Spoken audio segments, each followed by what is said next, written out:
Hay traiciones que no solo rompen el corazón, sino que te arrancan el alma en pedazos. Cuando Elena abrió aquel correo anónimo con los archivos adjuntos, no imaginaba que su vida cambiaría para siempre. Fotos, conversaciones, reservas de hotel, todo allí gritaba el nombre de Javier y Daniela, un golpe seco en el pecho como si el aire hubiese sido succionado de la habitación. «Es mentira, no puede ser», repetía como un mantra, pero cada clic en los adjuntos solo profundizaba la herida. Si alguna vez has sentido que te arrancan el suelo de debajo por alguien en quien confiabas ciegamente, esta historia es para ti. Era una tarde sofocante en la Ciudad de México. Elena estaba revisando los últimos bocetos de su colección cuando la notificación llegó a su celular. Al principio pensó que fuera spam, pero el título del correo, «Tú mereces saber la verdad», hizo que su estómago se revolviera. El contenido desmanteló cualquier ilusión que aún existía. Javier, su esposo desde hace 6 años, el hombre que decía amar cada detalle de ella, estaba teniendo una aventura con su asistente personal. Pero lo que más dolía ni siquiera era la traición amorosa, era el cinismo. Las cenas con Daniela, los elogios a su dedicación en el trabajo, los fines de semana en que Javier decía estar en reuniones de emergencia, todo, absolutamente todo, era fachada. Y Elena, que siempre había confiado sin necesidad de pruebas, ahora tenía todas ellas estampadas en la pantalla. No lloró de inmediato. Se quedó sentada, inmóvil, mirando la computadora como si esperara que todo desapareciera. El silencio de la sala se volvió un peso ensordecedor. Cuando finalmente se levantó, las piernas le temblaban. Fue al baño. Se miró en el espejo y apenas reconoció su propio rostro. Lo que veía no era solo una mujer traicionada, era alguien destrozada por la humillación, por el engaño, por la sensación de haber vivido una mentira. En los días que siguieron, Elena se arrastró como una sombra de sí misma. Iba hasta el taller, pero no lograba tocar las telas. Los colores parecían fríos, sin vida.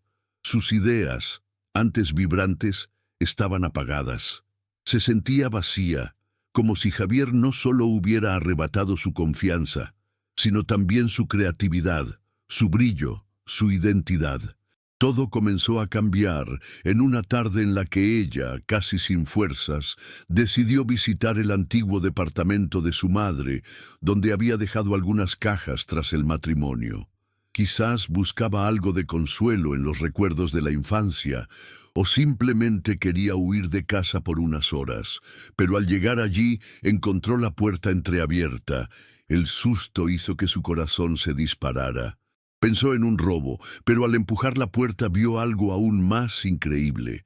Su hermano, Rodrigo, quien había sido dado por muerto en un accidente años atrás, estaba allí, vivo, de pie, con los ojos llorosos y el rostro envejecido por el tiempo. El choque fue tan grande que Elena casi se desmayó. Rodrigo corrió a ampararla, y allí, entre lágrimas y abrazos sofocados, surgió la primera chispa de fuerza que había sentido en semanas. Rodrigo explicó todo con calma, sentado en el sofá manchado de moho del viejo departamento. No había muerto, como todos creían. Había sido obligado a desaparecer después de involucrarse, sin saberlo, en negocios turbios dentro de la empresa de Javier. En aquella época, aún joven y lleno de ambición, había descubierto irregularidades y tratado de denunciarlas, pero Javier fue más rápido. Montó una emboscada, simuló la muerte de Rodrigo e hizo parecer que todo había sido un accidente de coche. Elena escuchaba en silencio, cada palabra golpeando su mente como un martillo. La persona a la que amaba, con quien compartía sueños, no solo la había traicionado con otra mujer, sino que también había destruido la vida de su hermano.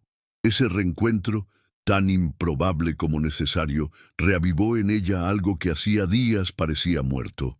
Ira, pero una ira lúcida que no la paralizaba. Un deseo crudo de reaccionar. En los días siguientes, Elena y Rodrigo comenzaron a conectar las piezas. Lo que parecía solo una traición conyugal, ahora se mostraba como parte de algo mucho mayor, una red de sabotajes internos para desestabilizarla como diseñadora, minar su crecimiento y mantener a Javier como el único rostro de la empresa. Rodrigo había recopilado pruebas a lo largo de los años, registros bancarios, contratos alterados, grabaciones. Nunca había perdido de vista a Elena, y ahora que ella finalmente veía quién era realmente Javier, era hora de actuar. Por primera vez, Elena no se sentía sola. El dolor seguía allí, claro, pero ahora también había un propósito.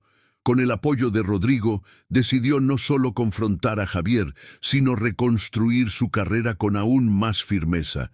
Ya no se trataba solo de venganza.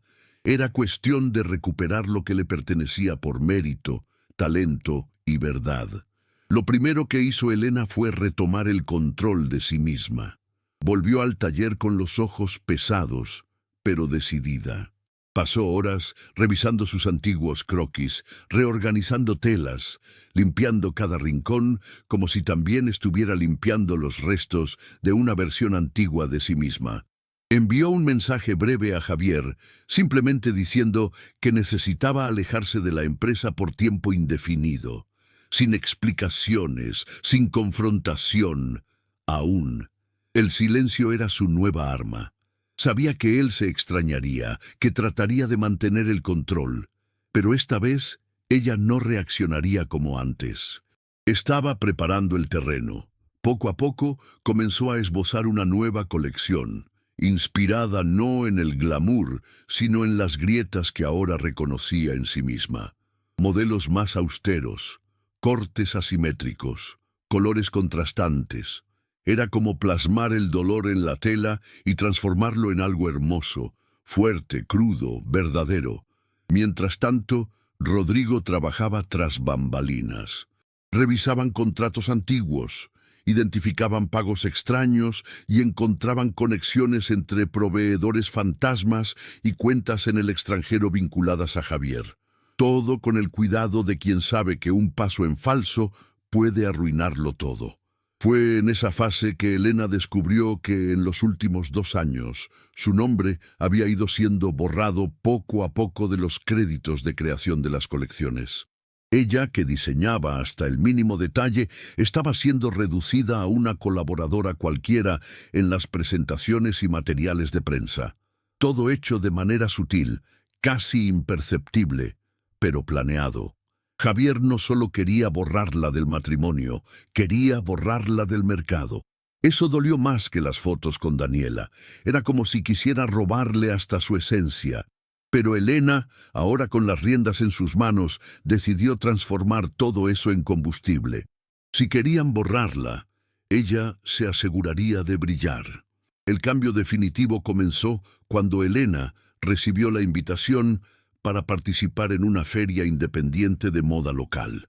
Era un evento pequeño, dirigido a diseñadores autorales, pero con buena visibilidad entre críticos jóvenes y marcas interesadas en la innovación. No era el tipo de escenario en el que ella se imaginaba reaparecer, pero parecía el lugar adecuado para recomenzar. Pasó noches en vela cosiendo, probando combinaciones, volviendo a confiar en su propio instinto. Cada pieza era casi un desahogo. Telas intencionalmente rasgadas, costuras a la vista, capas superpuestas que contaban una historia de reconstrucción. Cuando llegó el día del desfile, Elena llevaba más que una colección. Llevaba en sus manos el dolor que había forjado su nueva fortaleza. Rodrigo estaba en el público emocionado, y aunque pocas personas allí conocían su historia, el impacto de las creaciones fue inmediato. Era diferente, era intenso, era real. La repercusión fue inesperada. Un blog de moda alternativa publicó una nota elogiando el discurso visual de resistencia de la colección, y en cuestión de días, otras plataformas comenzaron a compartir sus creaciones. Influencers empezaron a preguntar dónde podían comprar las piezas. Elena, hasta entonces alejada de las redes sociales, reactivó su perfil profesional y contó con discreción que estaba recomenzando. Sin escándalos, sin exposición personal, solo trabajo, talento y autenticidad. Javier, por otro lado, empezó a mostrar signos de incomodidad. Intentó contactarla, dejó mensajes ambiguos, apareció de sorpresa en la empresa donde ella aún tenía vínculo societario. Pero Elena ya no temblaba al ver su nombre en el celular. Tenía algo más importante en qué enfocarse, su verdad. Y con la ayuda de Rodrigo, estaba a punto de revelar mucho más que una nueva colección. Estaba a punto de mostrar al mundo quién era realmente Javier Ortiz.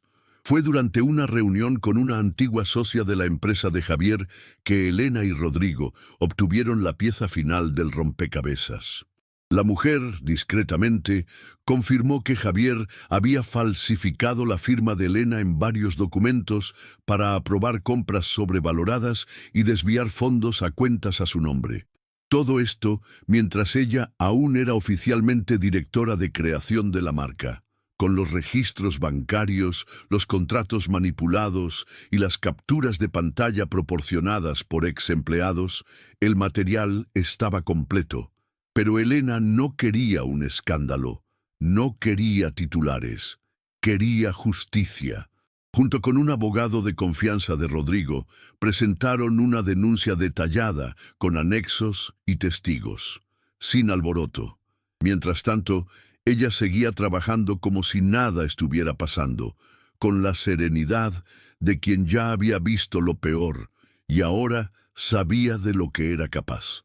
El momento de mayor tensión llegó cuando Javier descubrió que la denuncia había sido presentada e intentó desmentirlo todo públicamente, insinuando que Elena estaba tratando de vengarse por celos. Lo hizo en un evento corporativo, frente a la prensa, con una sonrisa ensayada y una mirada cínica.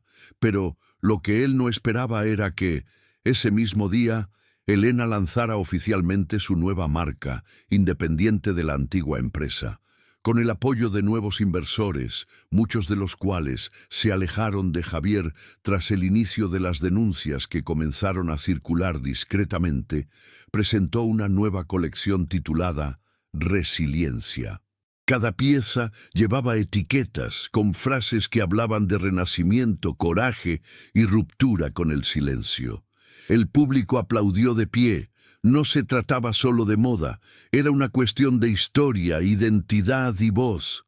Elena ya no necesitaba gritar. Su existencia ahora hablaba lo suficientemente fuerte. Poco a poco, Javier fue quedando rodeado. La denuncia formal llevó a la apertura de una investigación financiera que, para sorpresa de muchos, contó con el apoyo de parte del mismo consejo de la empresa. Las pruebas eran demasiado contundentes para ser ignoradas. La máscara de empresario íntegro comenzó a rajarse y varios de sus aliados empezaron a alejarse, temerosos de ser arrastrados también. Daniela, la asistente con quien había tenido la aventura, renunció poco después y abandonó el país, no sin antes borrar todas sus redes sociales. Javier trató de mantener la pose, pero su imagen ya estaba deteriorada. Elena, por su parte, evitaba comentar el escándalo. Cuando la entrevistaban, solo decía: «Cada quien cosecha lo que siembra. Yo solo estoy recogiendo lo que cultivé con verdad». Y era precisamente eso. Su nueva marca estaba en ascenso, con pedidos llegando desde el extranjero, invitaciones a eventos internacionales y, lo más importante, con el respeto genuino de quienes conocían su historia. Pero, a pesar de todo ese progreso, Elena sabía que no había un final de cuento de hadas. A veces, aún se despertaba en medio de la noche con la sensación de estar siendo engañada de nuevo. Otras veces se quedaba paralizada ante una nueva propuesta, con miedo de confiar en la persona equivocada. La herida existía, aunque ahora cicatrizada. Lo que había cambiado era la forma en que la veía. Ya no era una debilidad, sino un recordatorio de todo lo que había superado. Rodrigo, su hermano, Se convirtió en su socio en la nueva marca, encargándose de la parte administrativa con una honestidad feroz. Aprendieron a confiar nuevamente el uno en el otro, después de años separados por mentiras. Y poco a poco, Elena fue encontrando paz en los pequeños detalles, en el desayuno que preparaba sola, en la música que sonaba mientras dibujaba, en los mensajes de mujeres que decían haber encontrado fuerza al conocer su historia. Fue allí, en lo cotidiano, donde sintió que había vencido. El final verdadero ocurrió en un sábado por la mañana, sin aviso, sin grandes acontecimientos. Elena estaba sentada en el suelo del taller, rodeada de retazos y anotaciones, cuando sintió una calma extraña. No era una felicidad explosiva, ni una victoria triunfante. Era solo paz. Por primera vez en mucho tiempo no se sentía en guerra con nada, ni con Javier, ni con el pasado, ni consigo misma. Su teléfono sonó con una propuesta de colaboración de una marca francesa, y ella sonrió, pero no por la invitación. Sonrió porque allí, sentada en el suelo, en silencio, se dio cuenta de que nada de aquello tendría valor si primero no se hubiera rescatado a sí misma. No se trataba de aplausos, ni de demostrarle nada a nadie. Se trataba de haberse vuelto a ver en el espejo y reconocer a esa mujer que casi desapareció. Elena sabía que aún enfrentaría desafíos. La vida no perdona fácilmente a quien se niega a ser sumisa, pero ahora estaba lista, fuerte y entera. Si esta historia te tocó de alguna manera, dale like al video. Comenta abajo lo que más te impactó, suscríbete al canal para no perder historias como esta, y comparte con alguien que necesite recordar que recomenzar es posible, incluso después de haber sido rota.